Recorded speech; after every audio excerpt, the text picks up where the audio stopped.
Well, welcome to our broadcast today.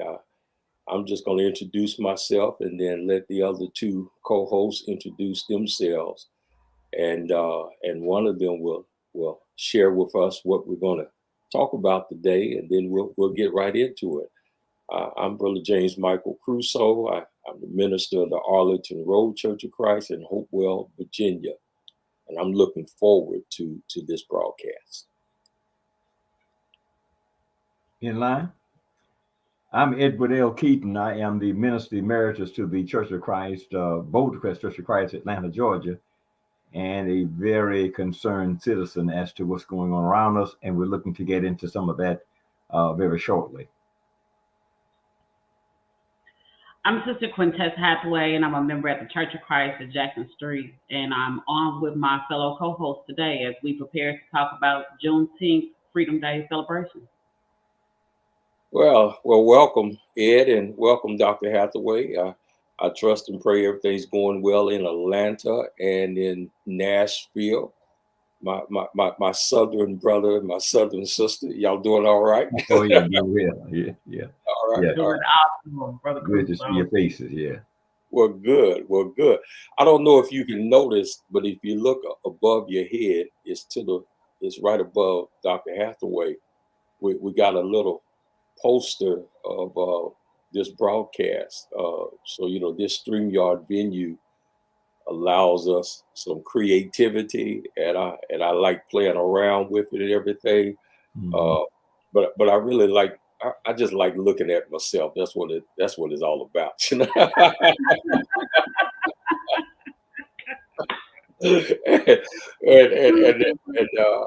So I'll probably get some criticism about that. But what are we going to talk about today? Dr. Hathaway mentioned it, but let's somebody kind of give us an overview before we get into it, and then we've got a clip that we want to show, and that might be the springboard for the discussion today. But give us an idea of what we're going to talk about and why it's important to you to talk about this particular subject. Ladies first. Thank you, Doc. Well, as we know, the story of American history has many peaks and valleys.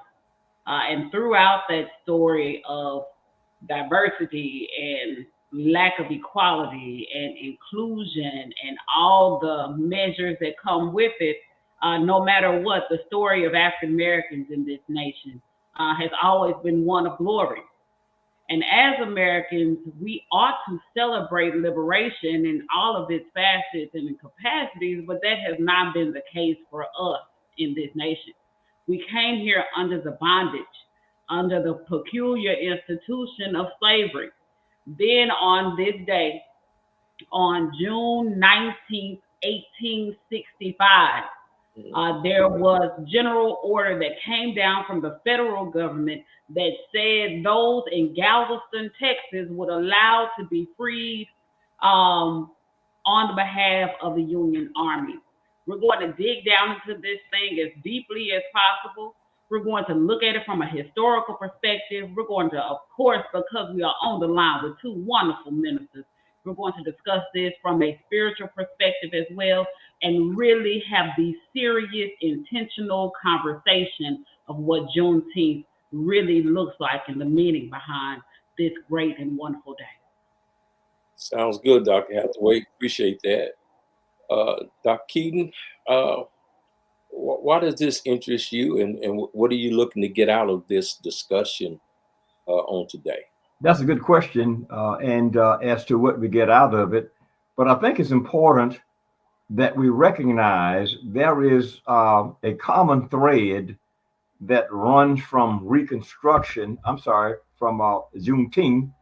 up through Reconstruction, Jim Crow, the peonage system, and seemingly there's always something that tends to hinder our upward mobility and the development of our economic system as a people, development of our minds educationally. There's always something.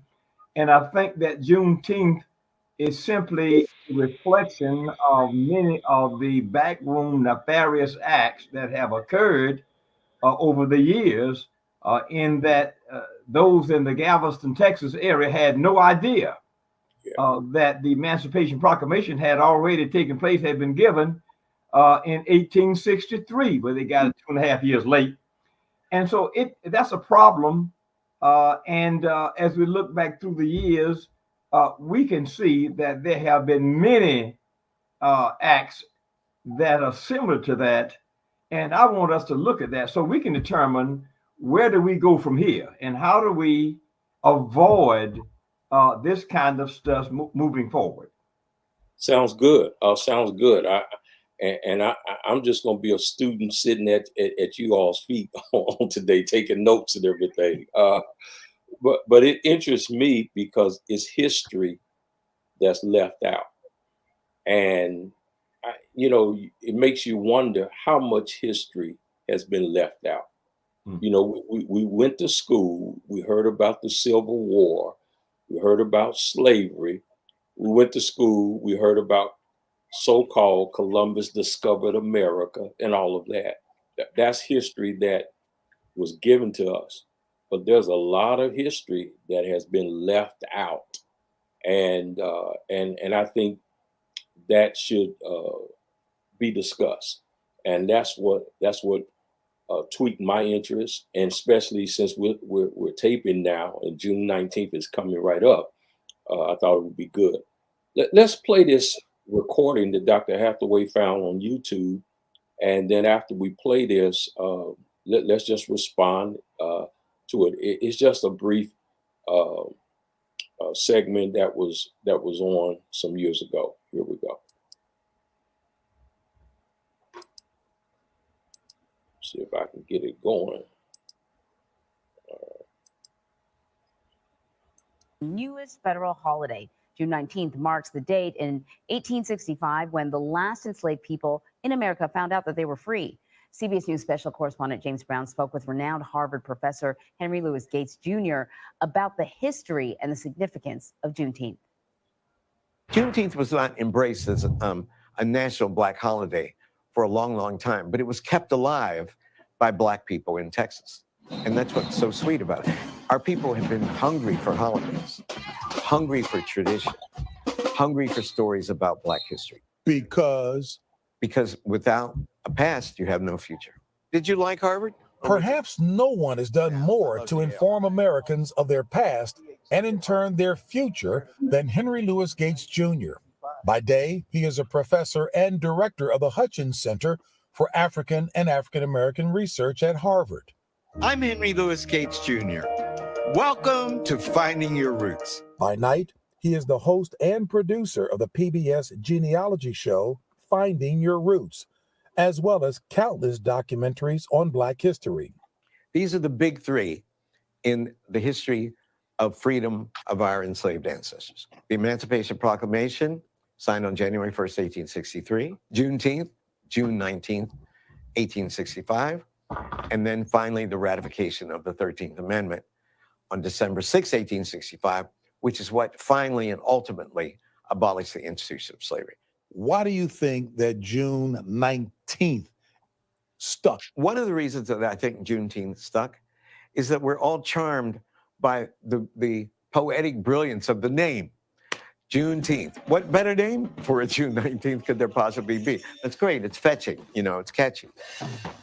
As with all catchy names, Gates says there is also a bit of fiction around that day in 1865 when Gordon Granger issued General Order No. 3 to free the enslaved Black people of Galveston, Texas, 2.5 years after the Emancipation Proclamation. Well, we were raised to think that Abraham Lincoln freed the slaves, right? The problem is that the Emancipation Proclamation in and of itself didn't have the power to free anybody.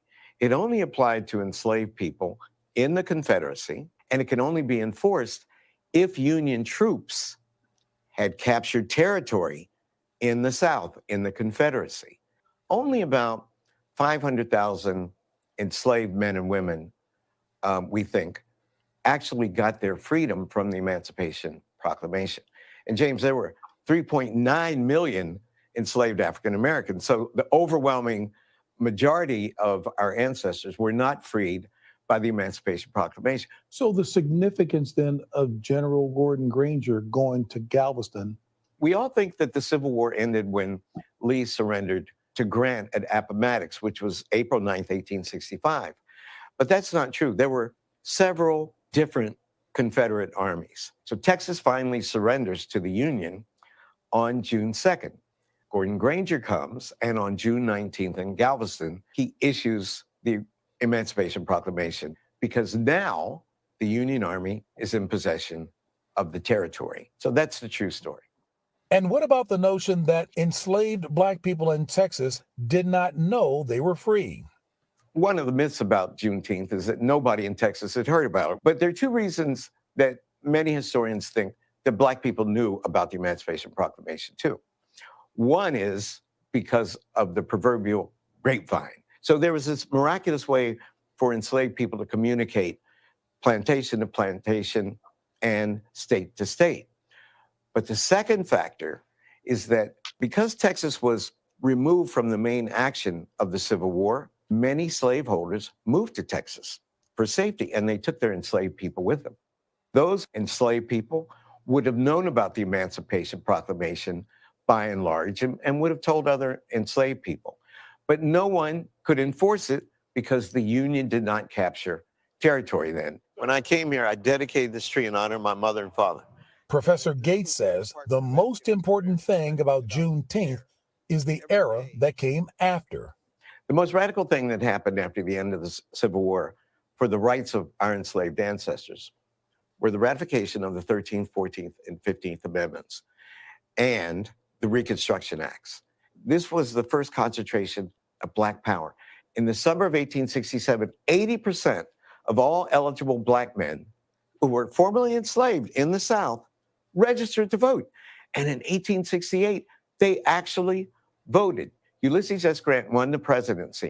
So you could reasonably say that Black men had elected a president of the United States. Back in Galveston, Texas, the formerly enslaved began marking their freedom with the celebration 1 year later in 1866, and have been celebrating Juneteenth ever since. As far as Professor Gates is concerned, the details of Juneteenth are less important than the power of its message. There's a kind of poetic magic in that story, a kind of comfort, a kind of retribution, a kind of belated administering of justice that appeals to all of us. Juneteenth is one of the first holidays that Black people created on their own. And of the holidays that they created in slavery times, Juneteenth is the one that survived and is now a national holiday. Isn't it important for all Americans to understand that Juneteenth ought to be embraced by all Americans? For a country built upon the love of freedom, any manifestation of the enjoyment of freedom should be celebrated by all our countrymen. Let's hope for that day. In Cambridge, Massachusetts, James Brown, CBS News. All righty. Any thoughts? I think we lost Dr. Hathaway to our recording, but Brother Ed, you're still on. Yes, sir. What are your thoughts when you look at that? Again, he stated some facts very succinctly and went to the heart of what Juneteenth was about. But the question is, again, where do we go from here? It's a celebration. And it is important, I do believe, for people generally amongst us and the country as a whole to know what brought the holiday about. And to look at the conditions that led to chattel slavery lasting so very long in the first place, over 240 some years. Mm-hmm. And at a glance, we can see that someone was profiting from free labor. And it does appear that there was a great imbalance that came about of the North and the South, because during this time, they were at the top of the economic scale, I guess you could say, the South was, and that they were working people generating the cotton and I guess the cane and whatever else that they could sell on the open market with free labor. And the South that we know today and that we live in, much of how they live and the quality of life was gained on the backs of Black folk. So what can be done about that? You know, we talked about reparations and all of that. I don't really have a lot of confidence in there being reparations, but of us getting reparations. But I think it is a good idea overall that some kind of way they can atone for the sins that they have committed against us. But along with that, Dr. Crusoe, it's important that we as a people understand the value of education, because it was during the time of Reconstruction from around 1865, I think, to about 1877, we were moving up educationally, we were buying property, we were being elected to public office, and so forth, until the Great Compromise by President Hayes, because there was a controversy about that election year. And around 1877, there was something developed called the Great Compromise, because at the time that we were making advances in the South, particularly where the federal troops were, there was this great compromise that the federal troops leave the South. And when the federal troops left the South during Reconstruction, at the zenith of our progress, in walked the Ku Klux Klan and Jim Crow, because we had no protection. There was no buffer against white tyranny, because the federal troops left the South. Again, in walked Jim Crow, the black codes, and all of these things that kept us locked down for many years beyond Reconstruction, all the way to the 50s, when the civil rights movement began again in earnest, and particularly Brown versus Board of Education, when desegregation came into being.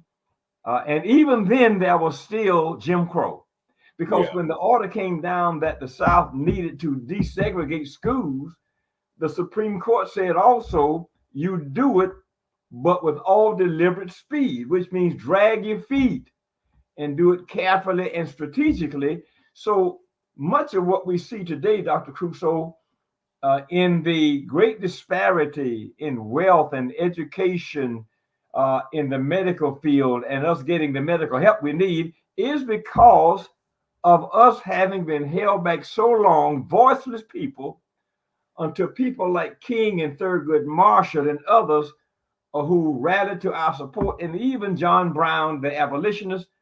But there has always been something in this country, in a concerted effort, nefariously, to hold us back. But what would have happened, Doctor, if America could have seen us as first-class citizens rather than second-class citizens, with all of our ingenuity, all of our intelligence? What could we have been as a country if they didn't try to hold us back with concerted efforts? So there's a lot back there. Yeah, appreciate that. And you brought us up to date on some things as well. You know, when I was watching the clip, a couple of things, or a number of things, just triggered in my mind.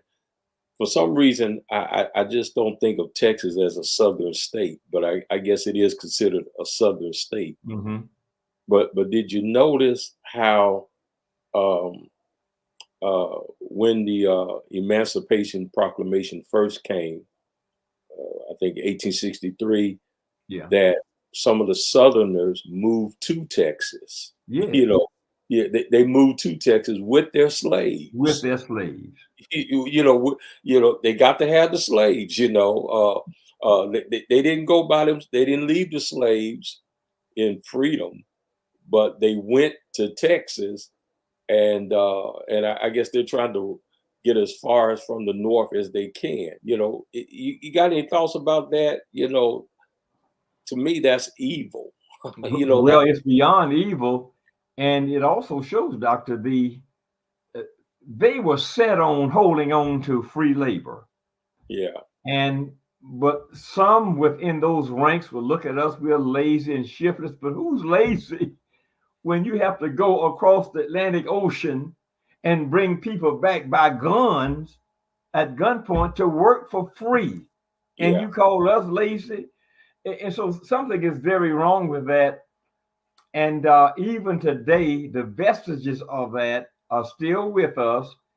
And there is a reason why there is such a gap in income in Black households and Caucasian households, because what they built, they have benefited from generational wealth for centuries. Yeah. They're blessed by that. When they set us free in 1863 and now 65, we had nothing. We had no rights. We had no education. We had no money for sure, but we did have some skills to the degree that we maybe acquired during slavery because we had to. But when they gave us our freedom, we had nothing to work with. And so the result, Doctor, we had to go back to the plantation and do sharecropping. And some of the large insurance companies and the wealth we see across America was built on the backs of slaves who worked for free.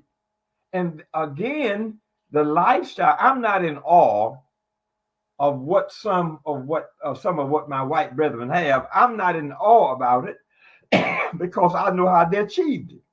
Yeah. It was not so much on their intelligence, but the very ruthlessness and the inhumanity, the evil that you would work a person to that extent. This is deeper than Juneteenth. And that you would work a person from early in the morning before the sun comes up until the sun goes down for nothing, barefooted most of the time, sleeping on dirt floors, castigated and emasculated by them, supposedly. Where in that is honor? Where is the manhood in that? Where is the sense of humanity in something like that? Because I'm going to tell you, I couldn't do another human being like that. There's so much more to it. And I suppose Juneteenth is just, it really ignites a greater conversation that I think we need to have. And it's not us that need to make these changes.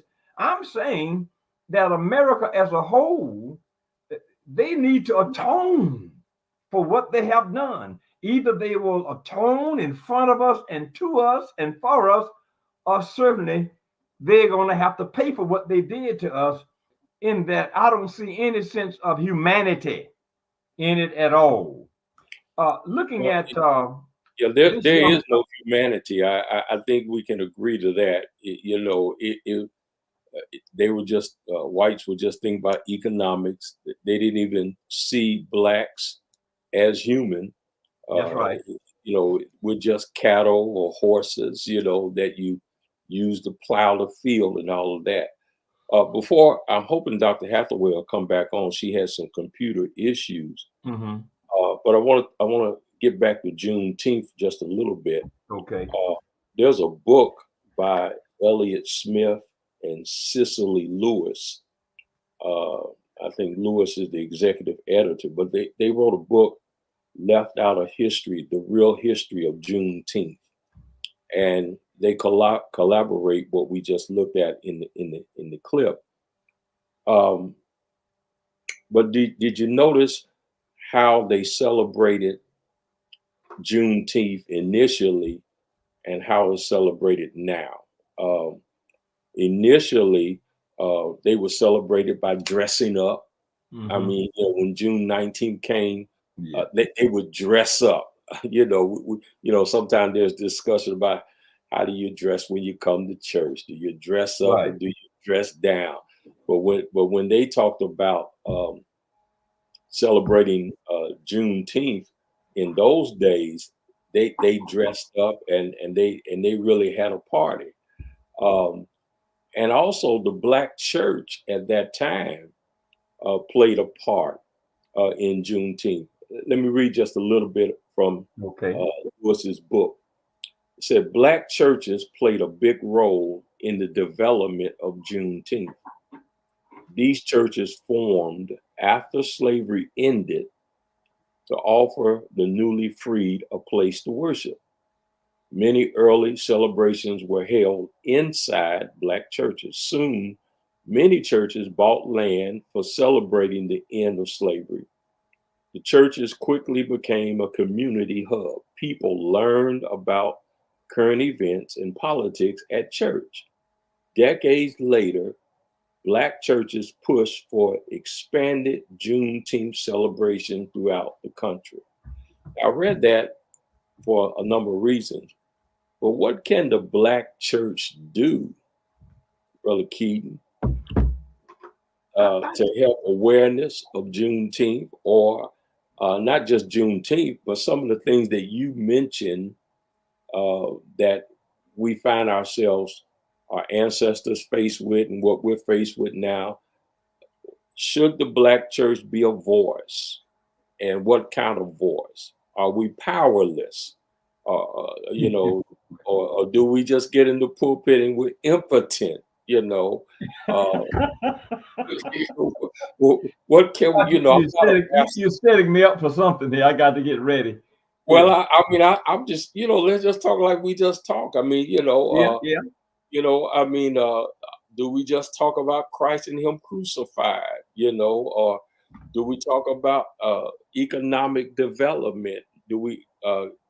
Can the church get involved in financial freedom? Because we can't look for a handout, because we're not going to get a handout. We can't look for the white man or those that have economic power to give us a handout. And let me say it like that. So how do we educate ourselves, and how does the Black church fit into that, if it fits at all? Doctor, I tell you what, that a series of those questions, and I think from your standpoint and mine, they were rhetorical because you already know the answer. And I do believe that the Bible says that to the Christian in particular, in one of Peter's letters, I think 2 Peter chapter 1, is that God has given us all things that pertain to life and godliness. And I think that passage can be used here. I think everything we need, Dr. Crusoe, is already in the Bible. I think it is the lack of application, and sometimes the onus falls on the preachers who don't tend to preach to empower people beyond the day of worship setting. But I do believe that everything we need is in that book. It's our answer. But as far as I'm concerned, it's the way that the scriptures are applied. We can, on purpose, empower people to be better money managers. We can empower people to become better educated. We can empower people about the importance of having good, strong families, the importance of marriage before intimacy. The Bible has all of that in it. And we do know that there is a way that seems right to a man, but in the end, it's the way of death. But I appreciate the question, and the question really has a great importance, great value that we speak to it. And I'll say this. Now, there was an interview, and all of this is tied into what you just asked me. Yeah. A young man by the name of a congressman out of Florida by the name of Byron Donalds was interviewed by Joy Reid, and I believe he was interviewed by Abby Phillip on CNN. And he was in a conversation someplace in Maryland, and the subject of his conversation had to do with during the times of Jim Crow. These are his words. He referenced Jim Crow 3 times in that short span. And he repeatedly talked about how during the Jim Crow era, you had more men in the households. You had a higher percentage of people getting married and remaining with that woman and the family together, that family nucleus there together.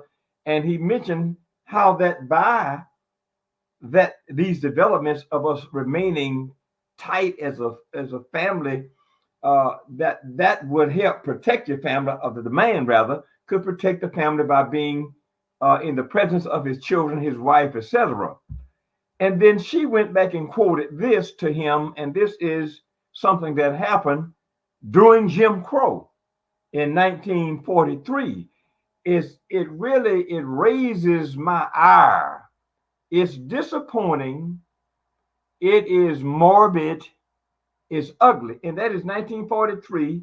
Young man by the name of Willie James Howard, 15 years old, was lynched. And because he had written a letter of sorts, he had a crush on a little white girl, and he wrote her a letter to that extent. But it was just his 15-year-old innocence. The white girl's father found the letter.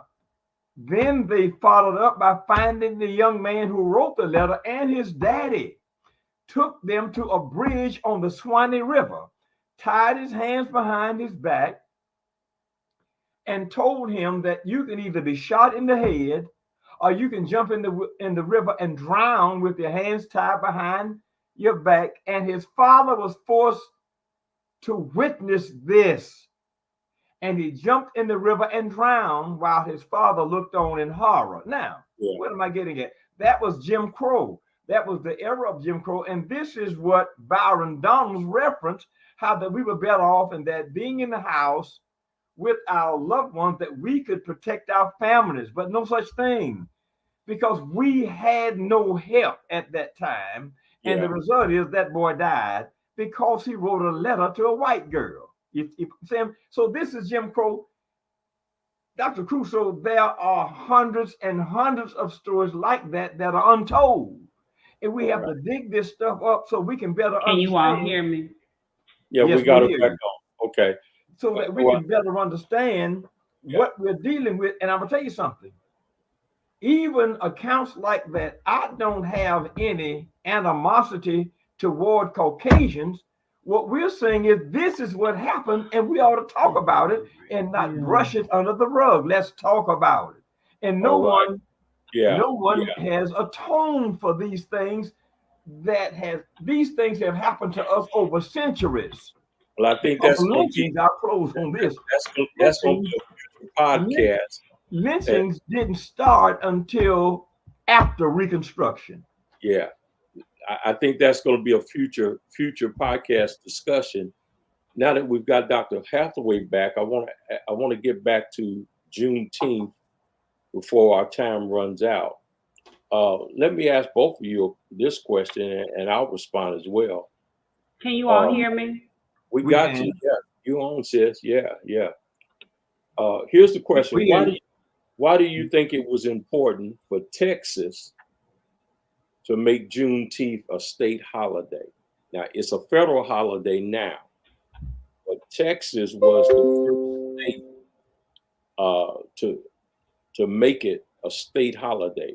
So that's my first question. Then I want to talk a little bit about the person who initiated the bill in Texas. We can't forget him. His name was Al Edwards. But let me ask this. Why do you think it was important for Texas to make Juneteenth a state holiday? Can y'all hear me? Yeah, go ahead, Dr. Hathaway. Yeah. Can you hear us? She probably can't hear us. Yeah. Dr. Hathaway, can you hear us? I don't think she can, Doctor. All right. Well, go ahead, Dr. Keaton. Go ahead and respond to that. Well, I'll say this. I think that, frankly, it happened to them, and the word coming to them maybe 2.5 years later, and certainly there was cause for celebration, but this is a peculiarity that happened to them, and so rightly so they would celebrate it and continue to celebrate it, because I think the celebration also shines the light on how it happened, why it happened, and the light goes all the way back to slavery. That you know, and that's what happened. I think that Juneteenth is important, but it's one element that is highlighted in our struggle. It's just that one thing, because we there's a whole lost lot her of other again. things. Pardon? Yeah. Yeah. We lost Dr. Hadley again. Yeah, I think it's important as well because, Texas was perhaps the last state to find out about it. Mhm. And then in the clip, it was stated that they probably knew, but they just didn't honor it. Some That's right. slaves were aware of it and still didn't honor it. But it was Al Edwards, who was a member of the Texas House of Representatives, that brought the bill to Texas, and it was finally ratified January 1st, 1980, Yes. in Texas. And then it was stated that President Biden made it a federal holiday. Now, back in the day, before I even did any reading about Juneteenth um, and serious reading, and I just heard about it, I heard people compare Juneteenth to the 4th of July, and they said, Juneteenth was Black folks' 4th of July, our independence really took place then. But uh, we don't personally do any celebration for Juneteenth. I mean, we don't make it a day. But one of the things that I would like to do going forward to honor Juneteenth and recognize it is to promote Black businesses. Make it known about Black-owned businesses. Share. That's one of the reasons why I mentioned this book that was written, and I'm assuming that it was written. Yeah, Cheryl Lewis, Cicely Lewis, is African American or Black. Let's promote Black businesses. Here's Dr. Hathaway. We can hear you, so if you can hear us, just say hi. Raise your, all right, good. Hey, Well, welcome back, Doctor. but listen, Dr. Hathaway, one that has some technology issues, right? yeah, well, you back up. Politically, how does Juneteenth affect anyone? Are there any political influences for Juneteenth? Well, we know that was it 2 years ago, the President Joe Biden, our 46th president of the United States, decided to pass the legislation, sign off on the legislation for Juneteenth to become a federal holiday.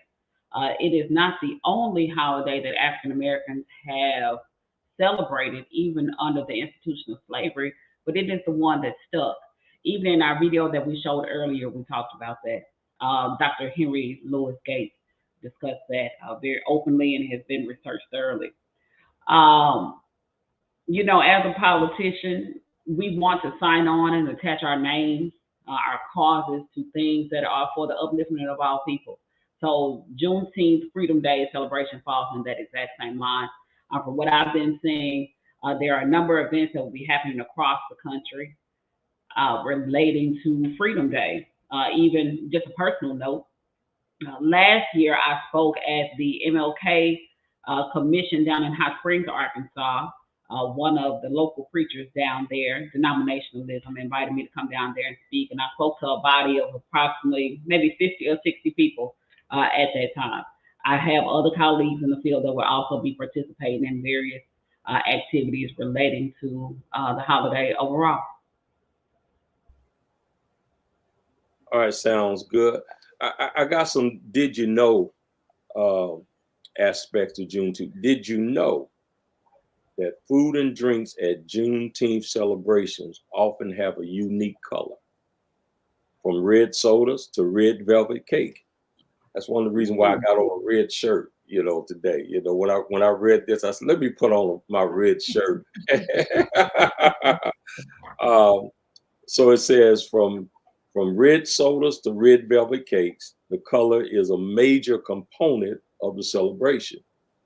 And the reason for that is some say red symbolizes the blood of enslaved lives lost. Others say red comes from the African people stolen and forced into slavery. The color was seen as a sign of strength by their ancestors in Africa. While the exact origins of the traditions are unclear, the color red remains present in many Juneteenth celebrations. I did not know that. You know, that's a did you know kind of thing. Did you know that Juneteenth? Add to that, Doc. Yeah, go ahead. Yeah. No, the Pan-Africanist flag, or the flag of Black liberation, that was created by Mr. Marcus Garvey, also includes the color red for those exact same reasons, as well as the green represents the land in which we were stolen from, and black represents those of Black or African ancestry. So let me just stick that plug in there as well. Yeah. So Yeah. that is why that flag is red, green, and black. Red, green, black. Okay.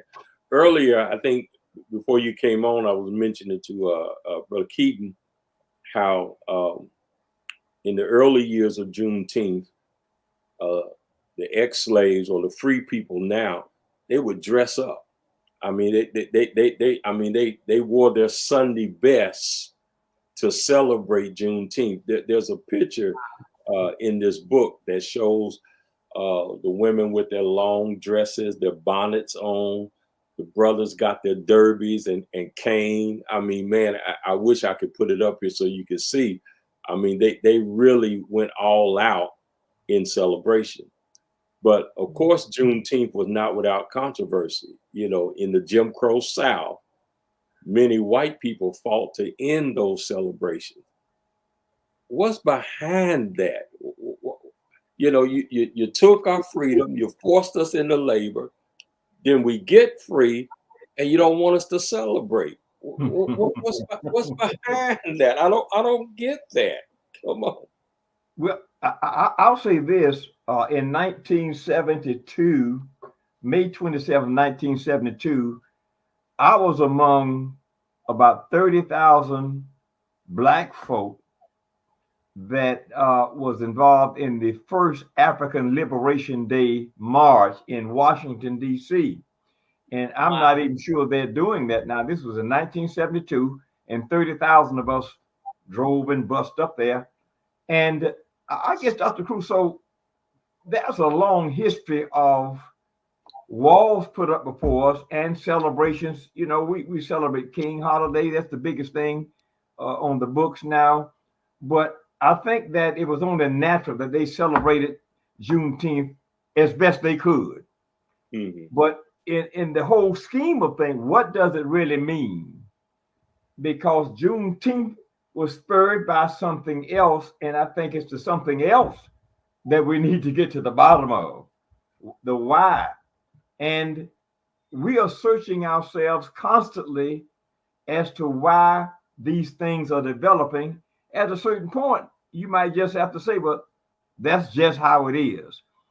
But I want to salute Dr. Hathaway, because Dr. Hathaway is on the front lines, you know, in the ditch with the political element of this whole thing, in that all we have in this country is the rule of law and men and women of good conscience. And now they're bending the rule of law. I'll say this. Okay, what we have now is someone running for office with 34 felonies. And of course, if you are a felon in America, you cannot vote. And there are other things that you cannot do. But now we have someone that is convicted, 34 felonies. They are trying to put in the White House, and 5 or 6 other cases waiting to be tried. That alone speaks volumes about how some people think. And it tells me that that's the way it is. This is our fight. We were born into this, and we just have to do the best we can. So I salute Dr. Hathaway for working in that sector, because it's about law. And so we have to keep reminding them that we need to have everyone obey the law, and no one is above the law. The law is all we have. You know, we have God, but I think that we need to do as much as we can to make sure information goes out. This is informational. and so that people will understand and recognize the struggle is still alive today. Struggle still alive. Dr. Hathaway, give us, as we close out, give us some closing remarks, and then we'll close out this session. There are some very critical things that sit before us, you all. There are 3 cases and 3 stakeholder groups that I've been working with for several months now, one coming upon a little over a year, that deal with racial gerrymandering and our attack on voting rights. One of which, and Brother Chris, I'm gonna let you, Brother Keaton, I'm gonna let you all in now. One case that I've been on, and I was an amici on the case, it went all the way to the United States Supreme Court, and the decision came down just this week that said the court stated that it needed to be sent back down to the lower court. The case is called Simpson et al. V. Thurston. In the state of Arkansas, there has never been an African American to win a statewide race, even during Reconstruction. There has never been an African American to win a congressional seat, even during Reconstruction, the post-Confederacy. So we're going to see exactly what the decision will look like as it has come back down through the appellate process from the United States Supreme Court. There's also another case out there with the Christian Ministerial Alliance that says that case is pending because the federal government, the federal courts are saying that that case can't even be heard right now. It's under stay or on hold because in the 8th Circuit Court of Appeals that they will not be able to try their case under Section 2 of the Voting Rights Act of 1965. Also, there's another case that comes out of Georgia where you are situated, Brother Keaton, that says it's a federal case that is rising through the court system that says they don't even want us to file any cases under the Voting Rights Act, period. When I say this is the alarm of our generation, they are upset that we even have one state where Democrats hold in the Senate. That state has been flipped blue by a number of groups that are working in the area. They don't even want us to have one. I have also been informed that if a Democrat simply runs in this overall election come 2024, there are 35 seats that are up for grabs. And if we can at least get a half to a quarter of those seats, the tide can turn and Democrats can win back the House of Representatives. I say these things because what has to happen, we as people have to have confidence in the vote. The South is our kingdom if we are willing to go out in mass numbers.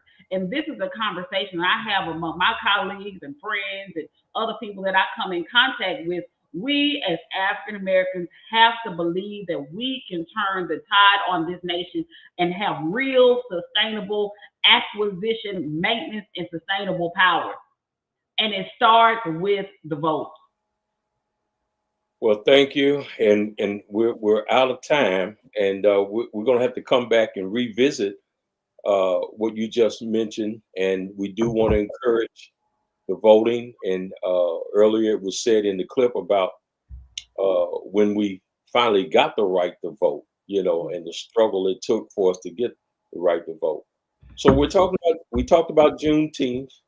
And we want people to be aware of Juneteenth, what it is. I want to salute Al Edwards, who was a member of the Texas House of Representatives, for getting this bill passed. He made the effort to get the bill passed.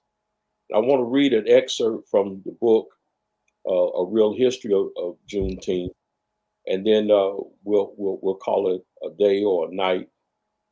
And it says, as the United States struggled with social justice issues in 2020, more non-Black people realized how important Juneteenth was in the Black community. Some companies began giving employees the day off, and the momentum for Lee's dream continued to grow. So in June 2021, President Joe Biden signed a law making Juneteenth a national holiday. So let's take it further. Let's educate. Let's make people aware of Juneteenth. Let's vote. Let's not be silent. From the pulpit to the pew. Let's not just think that the preacher can get things done on Sunday morning, but those who sit in the pew have to be activists themselves. So I appreciate you all taking the time on today. And Juneteenth, the conversation was a little challenging to us, but I think we pulled it off, and I appreciate the talk, and there'll be more coming from us. So have a good evening, good afternoon, and may God bless all of you. Take care.